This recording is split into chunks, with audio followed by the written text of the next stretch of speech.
अहिले पालै पिलो सबै पर्फर्महरुमा इस्यु आउन थालिरहेको छ। अब यस्तो बेलामा के गर्ने, कस्तो पर्फर्म किन्ने भन्ने सबैको क्वेशन होला।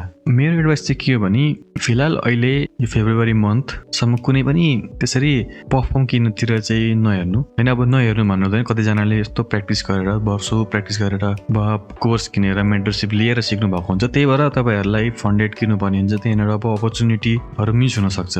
त्यही भएर अब कस्तो पर्फर्म किन्ने त भनी तपाईहरुले त्यस्तो पर्फर्म हेर्नुस् जसले चाहिँ युएस क्लाइन्टलाई एसेप्ट गर्दैन। जस्तै एफटीएम भयो र फन्डिङ पिप्स पनि थियो। तर फन्डिङ पिप्स चाहिँ किन बन्द भयो भने जस्तै फन्डिङ पिप्सले आज युएस क्लाइन्टलाई एसेप्ट गर्दैन भने चाहिँ भोलिपल्ट गएको नि त हैन। त्यही भएर यस्तो भएको। तर पनि के छ भने उनीहरुले अब आउने नयाँ कस्टमरहरुलाई चाहिँ एसेप्ट गर्दिन भनेको नि त। तर अलरेडी त्यहाँनेर थुप्रो युएस क्लाइन्टहरुले ट्रेड गरिरहेको थिए। त्यही भएर यस्तो भएको। अब एफटीएम मा पनि पुरै सेफ छ भन्न सकिदैन। तपाईहरु त्यसको रिस्क लिन चाहनुहुन्छ लिनुस्, किनकि एफटीएम ले सबै जति पनि युएस क्लाइन्ट छन् सबैलाई चाहिँ ब्यान गरेको छैन। जो पनि नयाँ आउँछ युएस क्लाइन्टहरु उनीहरुलाई चाहिँ एसेप्ट गर्दिन भनेको छ। जो चाहिँ अलरेडी फन्डेड छन् युएस ट्रेडरहरु उनीहरुले त्यहाँनेर ट्रेड गर्न पाइरहेको छन्।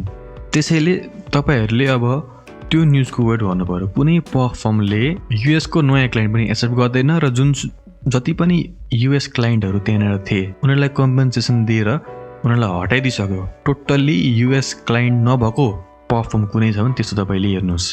त्यस्तो छिटै नै आउने छ। यो सुरुमा एफटीएम ले गर्न सक्छ। त्यसैले अब अहिले नै अनिवार्य छ हैन, अहिले नै किन्ने भन्नुहुन्छ भने मैले अप्सन भनिसके एफटीएम छ एउटा है। तर एफटीएम पनि कम्प्लिटली सेफ छैन। नयाँ क्लाइन्ट चाहिँ एस्टेप गर्न छोडेको छ। तर पनि त्यहाँनेर अझै पनि युएस ट्रेडरहरुले ट्रेड गरिरहेको छन्। जब एफटीएम ले कुनै न्यूज हाल्छ मैले सबै युएस क्लाइन्टलाई कम्पेन्सेसन दिएर हटाइदिसके भन्छ, वा कुनै अरु पर्फर्मले अरु थुप्रो पर्फर्महरुले पनि युएस क्लाइन्ट एसेप्ट गर्न छोडेका छन्। तिनीहरुको म एउटा तपाईलाई यहाँ फोटो हाल्दिन्छु। तपाईहरुले यहाँ हेर्न सक्नुहुन्छ कुन कुन पर्फर्मले चाहिँ युएस क्लाइन्टलाई पुरै एसेप्ट गर्न छोडिसके भनेर। अब यिनीहरुले नयाँ युएस क्लाइन्ट चाहिँ एसेप्ट गर्न छोडेका हुन्। तर जुन बेला यिनीहरु पर्फर्मले तिनीहरुको पर्फर्मबाट ट्रेड गरिरहेको रेगुलर युएस क्लाइन्ट छ तिनीहरुलाई पनि कम्पेन्सेसन दिएर कम्प्लिटली रिमुभ गरे भने अनि त्यो पर्फर्म पुरै सेफ हुन्छ। अब अर्को कुरा के पनि सुन्न आएको छ भने मैले जुन पर्फर्मको आफ्नै सफ्टवेयर र आफ्नै ब्रोकर छ त्यो सेफ छ भन्ने हल्ला म सुनिरहेको छु डिस्कर्डतिर र टेलिग्रामतिर वा ट्विटरतिर पनि तपाईहरुले हेर्नु भएको छ होला। त्यस्तो होइन। आफ्नो ब्रोकर हुँदैमा चाहिँ सेफ हुने हुँदैन। यदि कुनै पर्फर्म जस्तै 5% भन्ने जुन छ पर्फर्म त्योसँग आफ्नै लिक्विडिटी प्रोभाइडर छ, त्यही भएर हामीले युएसलाई एसेप्ट गरिरहेको छौं, हामीसँग लाइसेन्स छ भनिरहेको छ त्यो पर्फर्मले। तर त्यस्तो हुँदैन। यदि कुनै पनि पर्फर्मले सीएफडी ट्रेडिङ युएस क्लाइन्टलाई गर्छ भने त्यो पर्फर्म सेफ छैन। त्यसमा पनि इस्यु आउन सक्छ। चाहे त्योसँग प्राइभेट लाइसेन्स होस् या कुनै थर्ड पार्टी ब्रोकरसँग गरोस्। तर कुनै पर्फर्मसँग एसईसी यानी कि युएस को सेक्युरिटी एक्सचेन्ज को लाइसेन्स छ, सीएफडी ट्रेडिङ युएस क्लाइन्टलाई दिन सक्ने त्यो लाइसेन्स छ भने त्यो पर्फर्म सेफ हुन्छ। र त्यस्तो पर्फर्म कुनै पनि छैन।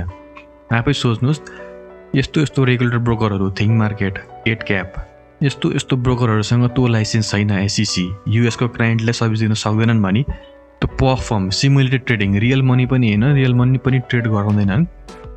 त्यस्तो पर्फर्मसँग कसरी त्यो लाइसेन्स हुन्छ? त्यसैले यस्तो कुराहरुमा नफस्नुस्।